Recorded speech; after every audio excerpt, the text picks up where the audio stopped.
Everybody, how's it going? Jesse Macaluso here again to talk about another video about posture and just all the other body related things I've been rambling about. So this one will help your posture. For sure, I can't imagine this wouldn't work for anybody. But all I want you to do is stand right in front of an object that you can just lift your foot up onto. Okay? And it should be comfortable when you get it up there. Like, you shouldn't have to try. I can just leave it there. That's how we do. Now, I want you to get into a good posture. If you haven't seen the other videos, um, maintain a looseness to your arms and your limbs and everything. Everything should be waving around nice. Don't have anything tight. Then bring your arms back so everything's comfortable. Your elbows are in, not past your rib cage out here. They're in. And I want you to just make light karate chops with your hand, but with your thumbs up. And do you see how your thumb will just lay nice against your pointer finger there?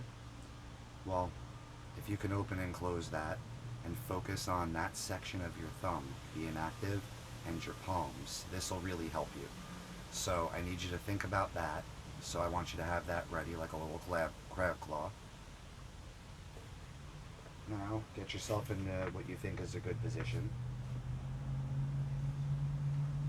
And I can tell from the camera I'm a little off, so take your karate chop loose hand like that.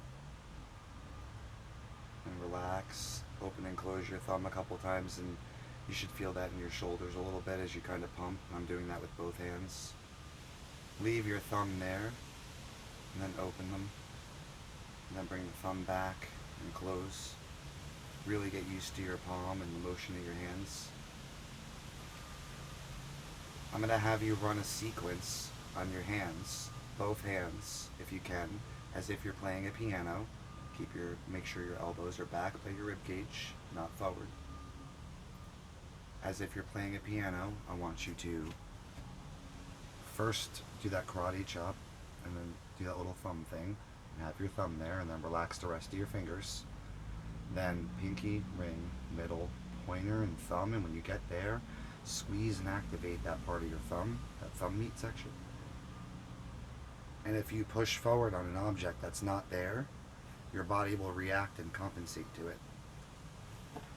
So taking that, this activation sequence and in a particular direction into mind, I'm going to get in that good posture, run the activation sequence a couple times. So pinky, ring, middle, pointer, and thumb, and squeeze, push. Push down to the ground, get yourself nice in a stable position. Then I just want you to try not to move your body too much and keep your good posture. Don't let your chest or head go forward. Hands at your sides. Bring those thumbs together in that light hand and just slowly raise your leg and put it onto the object. If you relax right away, you'll notice that your body will sway a little bit and change its positions. I have to bring my heel over to me a little bit on this side. My right heel was too far out. It wasn't right under my shoulder. So now if I relax and bring my hands, my elbows by my rib cage again, and I run that sequence, pinky, ring, middle, pointer, and thumb, and push.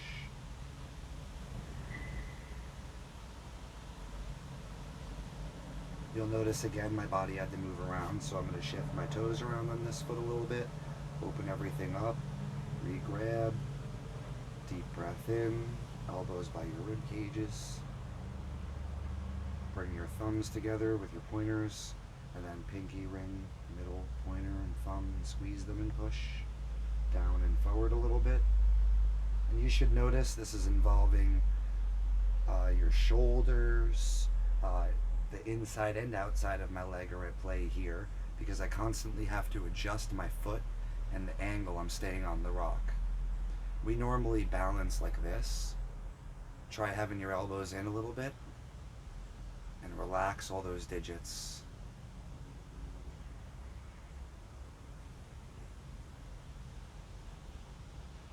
As I stay here longer and I perform that sequence, I'm resetting the body's angle. Excuse me. So the longer you stay in this position, the more your body is going to try to get comfortable with the leg being out like that while you're trying to maintain a good posture here.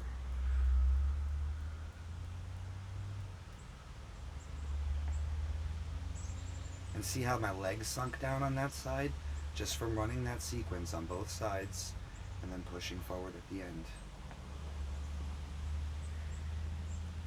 Felt a crack up in my shoulder there just from doing that a second time. I can feel all this lit up, so I'm just going to move it so my heel is taking the weight of me, and I'm going to make sure my heel is taking the weight of me here. I'm going to square my shoulders up on my heels, get my elbows back by my rib cage, bring those thumbs and pointers together, and then run that sequence. Pinky, ring, middle, pointer and thumb, squeeze them and push them down with your palms and out forward.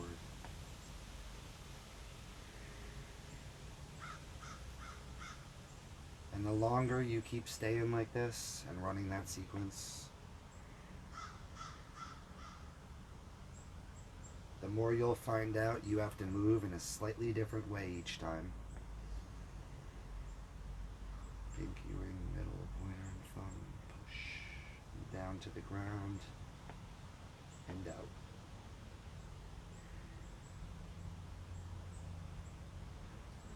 Be extremely slow and deliberate with your movements, because this will give your body and brain the best chance they can to realign, because they've gotten too far out of skew.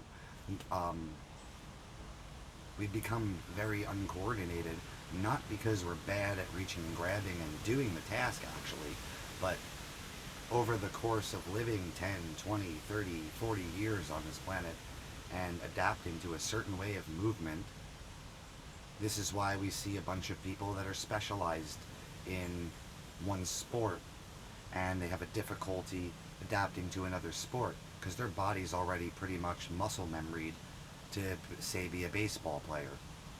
But if you can get someone who can comfortably be a baseball player and then they're really good at that, so they have all the reflex action for that, and then they switch over to extreme sports, start riding a skateboard, scooter, or a bike or something, you'll see that that person will be able to mix those trades and they'll sort of have their own style that nobody's ever seen before because they have all this pre-existing muscle memory to move all these different subtle ways. Once you combine another element with their body, that's how we get our own styles and all this.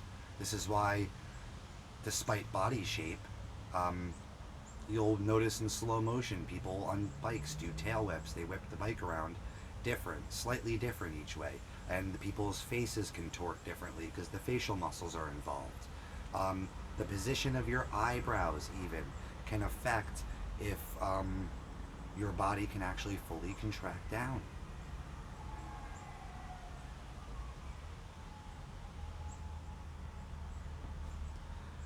Normally, if you exert too much pressure on your torso, you start feeling, I don't know about you, but I'll feel a flushness in my face. I'll start getting hot, or I used to anyway. Now that I've incorporated everything and it's all seemingly trying to work as one, like it was supposed to, I don't have that anymore. I don't get hot in the face anymore when I start getting really into something and sweating and I'm really using my body, my heart rate's up. That's starting to equalize on me. My endurance is getting longer because of doing things like this and excuse me, switching sides, having your right leg up and establishing that, and having your left leg up, establishing that, standing like this, and then putting a leg straight out to the side as if you're trying to get it with your heel. I'm landing on it like that, and then I let my foot roll onto the surface. And I had to move just with that motion. If I perform a sequence,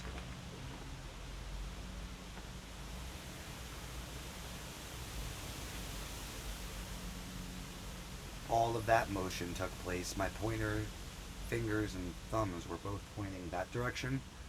So my body, excuse me, wanted to correct and bring my right foot over a nudge, and my toes had to reorient, as well as you saw the movement that was taking place on my left leg that was forward.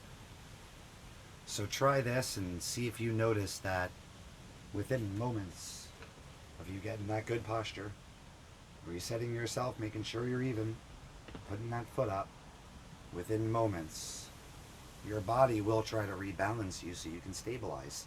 If you move nice and slow, your legs will get firm under you. And I'm good and solid there. I went forward a little bit, but I'm there. I'm not going anywhere. And then from those positions, see if you can run a sequence on one side and then plan to move your leg maybe up and over from this position, and then I'm going to hold it in the air. So I'm going to ask my body, what do I need to do that? So I'm just thinking about performing that action.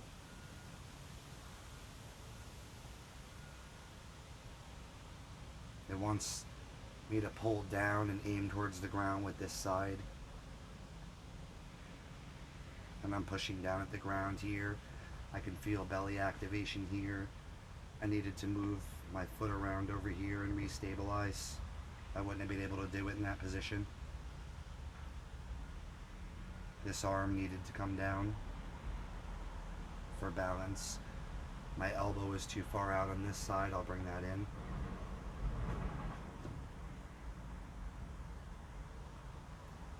And what I'm asking it to do too is I want to perform that action, but I don't want the rest of my body to move very much. So hopefully I did that pretty well. And when you're in this position, loosen yourself up, do the thumb and pointer, and then pinky, ring, middle, pointer, thumb. And you'll find a leg that normally wants to fall down because you can't hold it up straight like that. You will reestablish the muscles in your body, and it's kind of a way of retraining the muscle memory. Oh, sorry, lost balance there. But play with that, and it's actually good a little bit to lose balance because you'll find where you're not square. So the part where you lost balance, where you fell that way, find out. So I went that way, so how do I stop that motion? Where do I need to push with my hand on an imaginary object? In what angle, without overextending my thumbs and everything, to stop that fall? So, I mean, I don't know if that kind of looked cheesy, but it's also good to kind of startle yourself. Like, I'll make my body think it's about to fall, and then at the moment, like, let your body go to fall, save it the way you normally do, but I want you to pause at the instant you save. So just have it be a little pause. Bring the thumbs and pointers together, bring your elbows in. Don't move the rest of your body. Run the sequence. As you breathe out,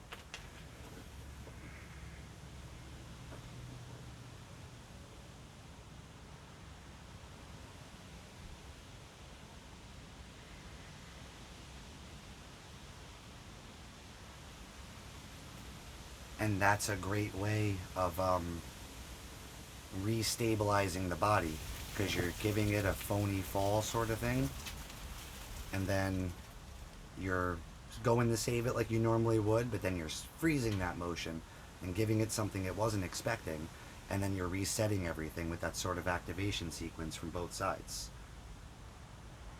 I think because you're calling on the body to perform the same action on both sides, it almost has no choice but to pull evenly against each other. And I think that's what we're going for. You could be mostly fine and the only thing you really did was reach too much with a pinky on one side.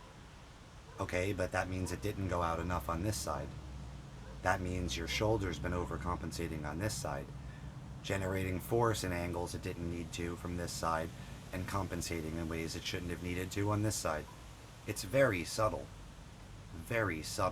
how just a little bit of motion and what direction you're activating it in and where your balance point is and how much this can throw us off if we're overriding that all the time consciously. So think about that. Let me know if trying that little exercise helps you out a little bit. Have a good one, guys.